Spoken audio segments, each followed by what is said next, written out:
¿Qué tal, estimados alumnos? Me da mucho gusto saludarlos nuevamente en nuestro curso de negociaciones y decisiones multiculturales. Y bueno, en esta ocasión quiero de una vez más presentarme. Soy el maestro Alejandro Pozo y quiero aprovechar esta oportunidad para darles algunos tips y algunos consejos para la resolución de los casos que vamos a estar trabajando en las semanas de nuestro curso. Es muy importante que tomen en cuenta estas observaciones adicionales a la rúbrica que vamos a estar analizando. Esto es con la finalidad de que obtengan una mejor calificación y puedan aprovechar el aprendizaje de otros periodos que hemos tenido para evitar algunos errores u omisiones que se puedan presentar en el desarrollo de los casos. Entonces, vamos a ver la rúbrica de esta actividad para poder empezar a trabajar en el desarrollo de los casos. Primer criterio de evaluación. Vamos a identificar y definir la problemática. Aquí hay 3 puntos a considerar. Les pido también que en su reporte separen cada uno de estos puntos para que así tengan un tipo checklist de los contenidos que vamos a estar desarrollando a lo largo de todos los contenidos. El primer punto, el 1.1, dice definir con claridad la problemática del caso y los hechos más relevantes. ¿Qué hay que hacer aquí? Hay que redactar de una manera, a forma de pregunta, de una manera sencilla, cuál es el problema y qué buscamos solucionar. Esto hay que hacerlo de una manera específica, sin volver a redactar el caso, sin volver a dar una explicación de lo que está pasando de una manera extensa. Es solamente decir qué buscamos y qué problemática se está presentando. Debemos de identificar qué actores son los más importantes en el caso. Esto nos va a ayudar a tener una perspectiva integral de todos los involucrados al momento de estar trabajando en el caso. Y por último, en el punto 1 nos piden describir el contexto en el que se dan las situaciones del caso. Es muy importante mencionar qué se está presentando en el entorno en el momento en que se llevó a cabo el caso. Por ejemplo, aspectos de índole de comercio internacional que se pueden presentar, aspectos de seguridad, como va a haber un caso de la ONU que vamos a ver más adelante. Es tratar de irnos a la historia en ese momento del caso que se estaba presentando. Esto es muy importante. Vamos a ir al contexto del momento en el que se está llevando a cabo el caso. ¿Para qué? Para con ello entender las implicaciones en las tomas de decisiones que vamos a estar trabajando. El segundo punto nos pide análisis del caso. En este análisis debemos de basarnos en datos numéricos y hechos, comparando alternativas y puntos de vista, pero basado siempre en un proceso de análisis estructurado.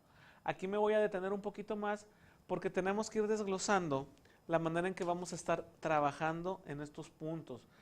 Primero, en el 2.1 nos pide explicar cuáles son los intereses involucrados en el caso, así como también el interés que se identifica como más importante y el por qué. Tenemos que identificar qué es lo más relevante que está pasando y por qué hay un interés en que se lleve a cabo, se solucione este caso. Tenemos que encontrar quién es el mayor beneficiado al momento de solucionar este caso. ¿Dónde va a estar el mayor beneficio o a quién le conviene más que se lleve a cabo una solución dependiendo de nuestra propuesta? Esto es muy importante. Y para ello debemos de consultar información adicional relevante y hacer referencia clara a las lecturas correspondientes del tema. A lo que voy aquí es que debemos de investigar conforme a las bases teóricas que estamos analizando en el curso. ¿A qué me refiero aquí? Vamos a poner por práctica lo que estamos estudiando. Vamos a sustentar aquellos modelos, aquellas perspectivas de los autores que nos puedan ayudar a tener mayores elementos conforme a sus puntos de vista que vamos a estar analizando. Y tenemos que explicar claramente cómo se usa esta información adicional para el análisis del caso. Debemos de ser muy específicos en mencionar el por qué decidí incluir esto que investigué.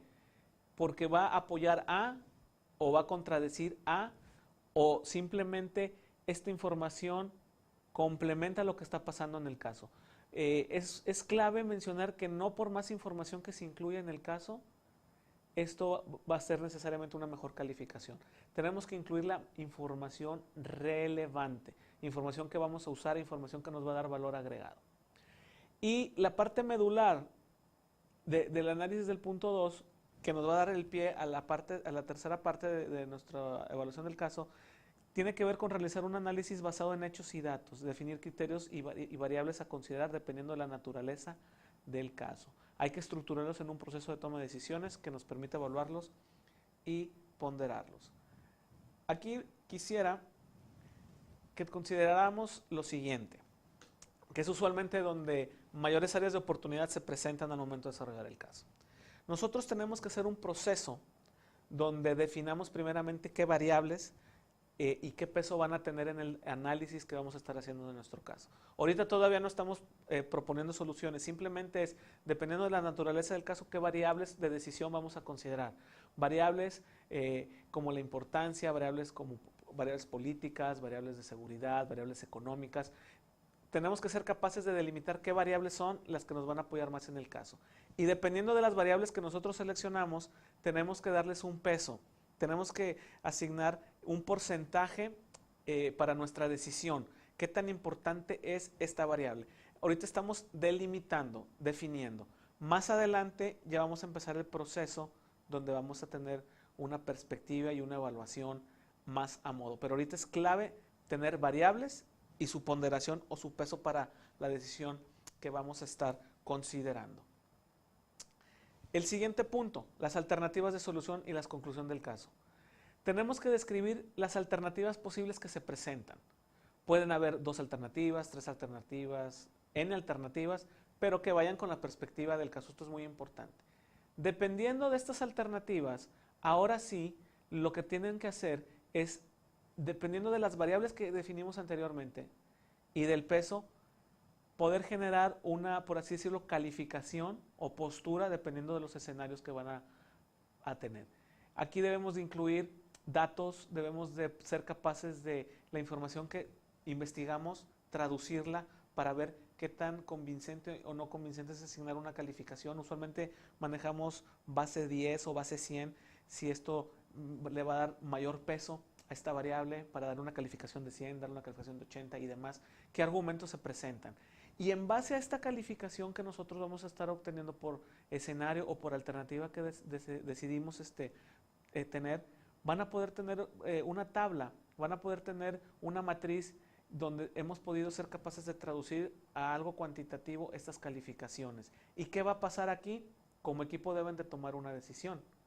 Quizás la calificación más alta o que crean que sea la más conveniente, a la luz de algunos otros datos o de algunos otros intereses, posiblemente no sea la decisión que tomen. Es aquí que como equipo deben de llegar a un consenso, deben de llegar a ver qué elementos de la toma de decisiones, de la negociación, el líder del equipo a lo mejor los convence de cambiar esta decisión, van a tomar. Pero ¿qué va a pasar? Deben de sustentar sus decisiones. Esto es muy importante que lo recordemos. No va a haber decisiones buenas o malas en el sentido de que si se tiene fundamentado el por qué llegaron a esa decisión, se va a respetar esa decisión. El problema es cuando no tenemos este sustento, esta evaluación, estos ponderables, estas variables bien definidas. Si no se tiene esto, lógicamente, pues ahí sí va a haber una afectación. Lo que buscamos es que tengan procesos de decisiones robustos. Y por último, necesitamos que incluyan una conclusión clara y consistente del análisis de su caso que vaya en la línea de lo que van a responder de la pregunta inicial donde definieron la problemática. Y aquí también necesitamos que haya una pequeña reflexión sobre el aprendizaje que están teniendo sobre su caso. Entonces, en resumen, la solución del caso requiere que todos trabajen, todos puedan sustentar sus puntos de vista y que haya un proceso estructurado. Básicamente buscamos un proceso estructurado de toma de decisión. En la vida real, como en cualquier otras decisiones que tomamos nosotros en el trabajo o en la familia, va a haber decisiones que van a ser acertadas, pero va a haber decisiones que a lo mejor no lo van a hacer, pero las tomamos en base a la información que tenemos disponible. Lo que buscamos evaluar en la solución del caso del curso es poder sustentar sus decisiones con información, con un proceso estructurado. Entonces, si nosotros cumplimos con estos elementos, vamos a tener un buen proceso, vamos a tener un buen aprendizaje, una buena nota. Pero si hay una omisión de estos contenidos, va a haber ahí algún faltante para algunos puntos de su calificación. Entonces, yo los quiero invitar a que revisen a detalle esto, platiquen con su equipo, siempre tengan argumentos y tengan información de valor. Hagan un proceso de toma de decisiones que esté completamente sustentado, bien ponderado, que sea rastreable, que se pueda medir, eso es importante para que se justifique la decisión que como equipo han tomado. Si en este proceso ustedes tienen alguna duda, con mucho gusto pueden escribirme a mi cuenta de correo que aquí les estoy presentando para que me puedan preguntar cualquier situación que se presente. Lógicamente, les pido que sean preguntas específicas, que sean preguntas puntuales.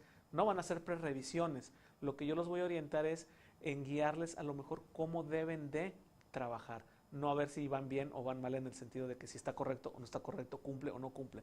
Vamos a buscar apoyarlos en el proceso y en el aprendizaje que van a estar siguiendo. Me da mucho gusto que puedan estar trabajando en esta materia. Me reitero a sus órdenes, me despido y les envío un cordial saludo. Muchas gracias.